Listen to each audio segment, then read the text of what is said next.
नमस्कार. आजच्या फ्रायडे फिनटॉक मध्ये मी तुम्हा सर्वांचे स्वागत करते. माझं नाव मानसी भालेराव आणि माझ्याबरोबर आहेत mister Unmesh Deshmukh. Personal finance आणि इन्व्हेस्टमेंट याविषयी एक चर्चासत्र आम्ही दर शुक्रवारी तुमच्या समोर घेऊन येत असतो. आणि प्रत्येक महिन्याच्या पहिल्या शुक्रवारी मागच्या महिन्याभरामध्ये शेअर मार्केटची नेमकी काय मुवमेंट होती, शेअर मार्केटचा काय परफॉर्मन्स होता आणि त्याचबरोबरीने म्युच्युअल फंडचा काय परफॉर्मन्स होता किंवा मुवमेंट होती याची आपण चर्चा करतो. आणि आजही हाच विषय आपण पुढे घेऊन जाणार आहोत. तर उन्मेष सर, मी सगळ्यात पहिले तुम्हाला हीच रिक्वेस्ट करू इच्छिते की तुम्ही मागील महिन्यातील म्युच्युअल फंडचा आणि शेअर मार्केटचा आढावा घ्यावा. ओके. सो आपण मागच्या 2-3 महिन्यांचा बॅकग्राऊंड बघूया आणि मागच्या 2-3 महिन्यांचा बॅकग्राऊंड बघून मग मागचा महिना कसा झाला ते पण बघूया. सो मागच्या 2-3 महिन्यांमध्ये आपल्याला माहितीये की मार्केट चांगले चालले आणि त्यातही स्मॉल आणि मिड कॅप हे जे सेगमेंट्स आहेत हे खूप चांगले चालले. हॅव्हिंग सेड दॅट, मागच्या साधारणतः 15 दिवस महिन्याभरामध्ये, आता आपण सप्टेंबर विषयी स्पेसिफिकली बोलतोय म्हणून सप्टेंबरचं मी सांगतो, तर महिन्याभरामध्ये असं झालंय की बाजारामध्ये कुठेतरी प्रेशर जाणवायला लागलंय. प्रेशरचा अर्थ असा आहे की काही लोक पैसा बाजारातून बाहेर काढून घेत आहेत. ते प्रॉफिट बुकिंगच्या अँगलनी असतील किंवा मे बी त्यांना मार्केट तेवढे अट्रॅक्टिव्ह वाटत नसतील अशामुळे असेल. तर यात जे पैसे काढणारे लोक आहेत ते मोस्टली आता FIIs आहेत. FIIs किंवा FDIs ज्यांना आपण म्हणतो, म्हणजे फॉरेन इन्स्टिट्यूशनल इन्व्हेस्टर आणि फॉरेन डायरेक्ट इन्व्हेस्टर्स. तर हे लोक आता बाजारातून पैसा काढून घेत आहेत आकड्यांवाईज जर आपण बघितलं तर. पण झालं काय आहे की मागच्या काही दिवसांमध्ये भारतीय गुंतवणूकदार एवढे सशक्त झालेत की त्यांनी पैसा ओतणं बाजारात चालूच ठेवलेलं आहे. युजली जसं मी आधी पण सांगितलेलं आहे की पूर्वी काय व्हायचं, FIIs जेव्हा पैसा काढून घ्यायचे तेव्हा आपले बाजार सपाट्याने खाली यायचे. पण आता तसं होत नाहीये. आता FIIsनी FDIsनी जरी पैसे काढून घेतलेत बाजारातले तरी सुद्धा आपले बाजार स्टेबल आहेत. आपले बाजार खाली आलेले नाहीत. त्याचं कारण असं आहे की भारतीय इन्स्टिट्यूशनल इन्व्हेस्टर्स आणि भारतीय रिटेल इन्व्हेस्टर्स, आपल्यासारखे गुंतवणूकदार, ते आता बाजारामध्ये पैसा ओततायत. त्यामुळे झालं काय की मागच्या महिन्याभरामध्ये सप्टेंबरमध्ये मार्केट ना खाली गेलं ना वर गेलं. जर 2 लेवल आपण बघितल्या तर ते खाली पण नाही गेलं आणि वर पण नाही गेलं. मागच्या 3-4 दिवसांचा आपण आढावा घेत नाहीये. 4-5 दिवसांचा जर आपण आढावा घेतला तर आपल्याला दिसेल की खूप खाली आलं होतं मार्केट 4-5-6 दिवसांमध्ये. पण आपण महिन्याभराचा म्हणून मागच्या महिन्याचं सांगतोय. तर त्याची जर ऍब्सोल्यूट मुवमेंट आपल्याला बघायची असेल तर ती ऍब्सोल्यूट मुवमेंट जी आहे ती साधारणतः 1.5% आहे, which is a kind of negligible movement असं आपण त्याला म्हणूया. सायकोलॉजिकली जरी आपण विचार केला तरी पण मार्केटमध्ये बऱ्याचदा असं होतं की एक रॅली आल्यानंतर मार्केट काही दिवस स्टेबल होतं. ज्या मार्केटसाठी या काही गोष्टी ज्या आहेत त्या चांगल्या असतात. म्हणजे मार्केट नेहमीच वर जाणं अपेक्षित नाहीये. मार्केटने कधीतरी आराम पण करावा, मार्केटने कधीतरी खाली पण यावं. जसं आपण मेहनत करतो तर आपल्याला कधीतरी आराम पण करायला लागतो, तसंच मार्केटचं सुद्धा आहे. कधीतरी त्यांनी आराम पण करावा आणि तो आराम चांगला असतो. तर मला असं वाटतं की सप्टेंबर महिन्यामध्ये मार्केटनी तशा प्रकारचा आराम केलेला आहे आणि तो अजून किती महिने आराम करेल हे आपल्याला आता नाही सांगता येणार. कदाचित तो अजून 1-2 महिने आराम करेल. कारण जर मागच्या 3-4 दिवसांचं आपण बघितलं तर त्यातले 4-5 दिवसांमधले 3 दिवस खाली गेलं, परत काल आणि आजचा दिवस वर गेलं. म्हणजे खाली जाण्याचं पण हे द्योतक नाहीये आणि वर जाण्याचं पण हे द्योतक नाहीये. बाजार खाली जाईल असं पण आता म्हणता येणार नाही, खाली वर जाईल असं पण आता म्हणता येणार नाही. तो आता सध्या तरी रेंज बाउंड आहे. एका रेंज मध्ये तो खाली होतोय असं आपल्याला म्हणायला हरकत नाही. ओके. तर मला असं वाटतं की कुठेतरी तो एक पॉजचा पिरियड आता आलेला आहे. हा पॉज आपल्याला जनरली या पॉज मधून ब्रेकआउट्स मिळतात. ब्रेकआउट म्हणजे काय की ही जी रेंज मी आता सांगितली त्या रेंजच्या बाहेर तो वरच्या बाजूला तरी जातो किंवा त्या रेंजच्या बाहेर तो खालच्या बाजूला तरी येतो. आता तो वरच्या बाजूला येणार की खालच्या बाजूला येणार हे आपल्याला आता सांगता येणार नाही. बरोबर. हे आपल्याला आता सांगता येणार नाही. आपल्याला हे सांगण्यासाठी कदाचित काही दिवसांचा वेळ जाऊ द्यावा लागेल आणि त्यावेळी आपल्याला कळेल की हा बाजार वर जाणार की खाली जाणार ते. मानसी. ओके. ओके. सर, आता हे जे तुम्ही आम्हाला सांगितलं हे अर्थात पूर्णपणे शेअर मार्केट विषयी सांगितलं. दुसरा जो प्रश्न माझा होता तो आहे म्युच्युअल फंड विषयी. म्युच्युअल फंडचे जे आपले इक्विटी, हायब्रिड डेट या ज्या 3 मेन कॅटेगरीज आपण म्हणतो आणि इक्विटीमध्ये ज्या सब कॅटेगरीज आहेत मेनली ज्या फॉलो केल्या जातात large cap, mid cap, small cap आणि काही पर्टिक्युलर सेक्टर. तर असं काही तुम्ही कॅटेगरी वाईज आम्हाला सांगू शकतात का की या कॅटेगरीने जास्त चांगला परफॉर्मन्स दिला किंवा वाईट दिला अशा पद्धतीने? नक्कीच, नक्कीच. आपण त्याआधी एक हे समजावून घेऊया की आत्ताचा जो कालावधी आहे, जेव्हा मार्केट अशा प्रकारे साईडवेज चालतं, एकतर मार्केट वर आलेलं आहे, मार्केट थोडंसं महाग आहे हे आपल्याला माहिती आहे. ते महाग असताना वरच्या लेवलला साईडवेज चालतंय. साईडवेज म्हणजे एका रेंजमध्ये आता चालू आहे. अशा वेळी बरोबर. ज्या इन्व्हेस्टमेंटच्या खऱ्या कॅटेगरीज असतात त्या थोड्याशा हायब्रिड प्रकारच्या कॅटेगरीज किंवा बॅलन्स ऍडव्हान्टेज प्रकारच्या कॅटेगरीज असतात, ज्यामध्ये आपण गुंतवणूक अशा पिरियडमध्ये करायला हवी. पण जर मला स्पेसिफिकली इक्विटी म्युच्युअल फंडाचा जर आता विचार करायचा झाला तर खरं इक्विटी म्युच्युअल फंड्स हे जे आहेत हे मागच्या महिन्याभरामध्ये अगेन जसं मार्केटनी केलं तसंच झालेलं आहे. ते फार वर पण गेले नाहीत आणि फार खाली पण गेले नाहीत. तरी सुद्धा आपण जर एक कॅटेगरी वाईज त्याचा विचार करायचा म्हटलं आणि स्पेसिफिक आकडे जर बघायचे ठरले तर स्मॉल कॅपचे मागच्या एका महिन्यांचे जे रिटर्न्स आहेत ते -0.31% आहेत. म्हणजे ओके. फार खाली नाही किंवा फार वर नाही असं आपल्याला म्हणता येईल. त्या मानाने मिडकॅप ही जी कॅटेगरी आहे ही मिडकॅप कॅटेगरी थोडीशी जास्त खाली आलेली आहे, ती म्हणजे -1.12%. Large cap okay. Again market जसं झालंय तसं लार्ज कॅप पण स्टेबल आहे. 0.31% मायनस रिटर्न्स लार्ज कॅपने दिलेले आहेत.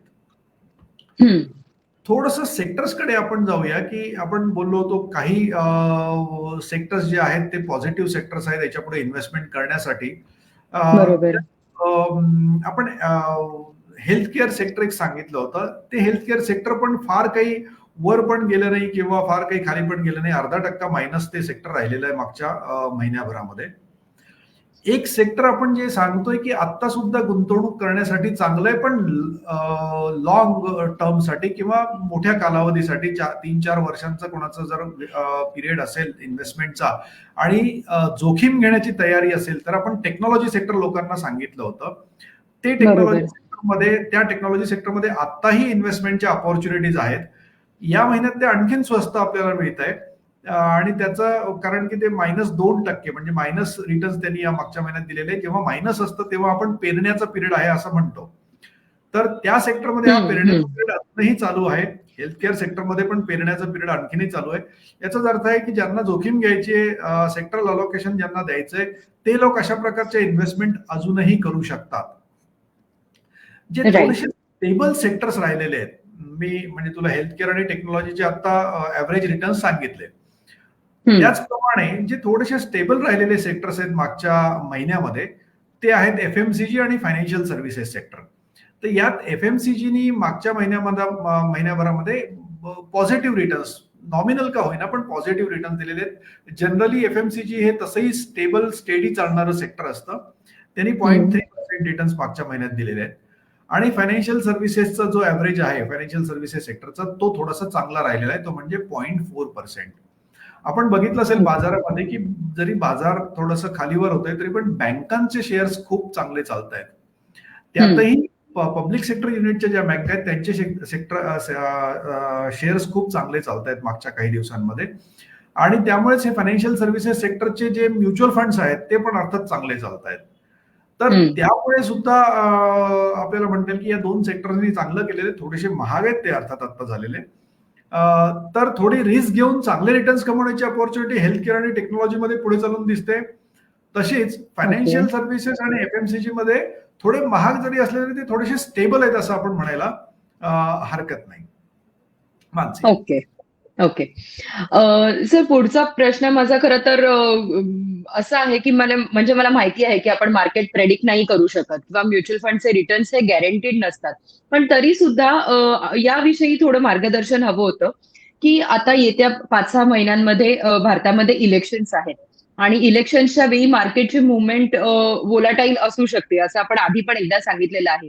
मात्र या पिरियडमध्ये इन्व्हेस्टमेंट स्ट्रॅटेजी कशी असावी याविषयी थोडं सांगाल तर? बरोबर आहे. तर तरी पण एकदा आधी मार्केट विषयीच बोलूया आणि मग इन्व्हेस्टमेंट स्ट्रॅटेजी विषयी बोलूया.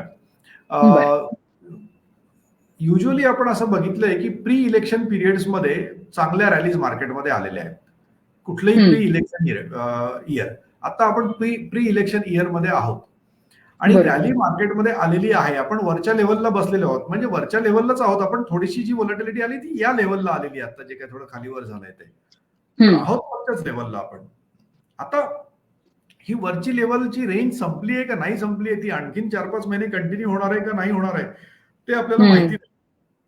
हम्म. पण जर हिस्ट्री आपण बघितली तर असं जनरली होतं की मे 2024 मध्ये इलेक्शन्स असतील तर युजली मार्च एप्रिल पर्यंत मार्केट चांगले चालतात आणि त्यानंतर मेजर व्हॉलॅटिलिटी सुरू होते. तर त्या ओके. कालावधीत तो पिरियड येण्यासाठी आणखीन आपल्याकडे 5-6 महिन्यांचा पिरियड आहे. मग हा 5-6 महिने काय होणार, हा आपल्यासाठी एक मोठा प्रश्न आहे. जर हम्म. आपण बाय हिस्ट्री गेलो तर या पिरियडमध्ये सुद्धा मार्केटनी थोडंसं आणखीन वर जायला हवं.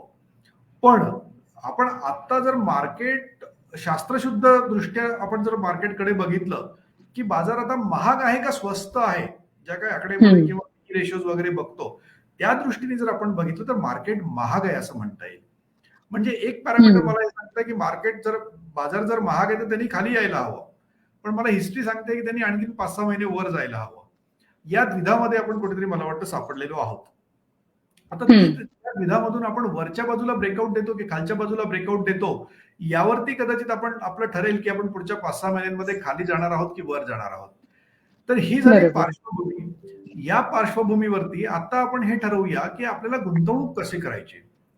आता हम्म. यात म्हणजे खूप जास्त विचार करून जर आपण गुंतवणूक करायला गेलो अशा वेळी तर त्याच्या दोन्ही बाजूचे परिणाम त्याचे होऊ शकतात.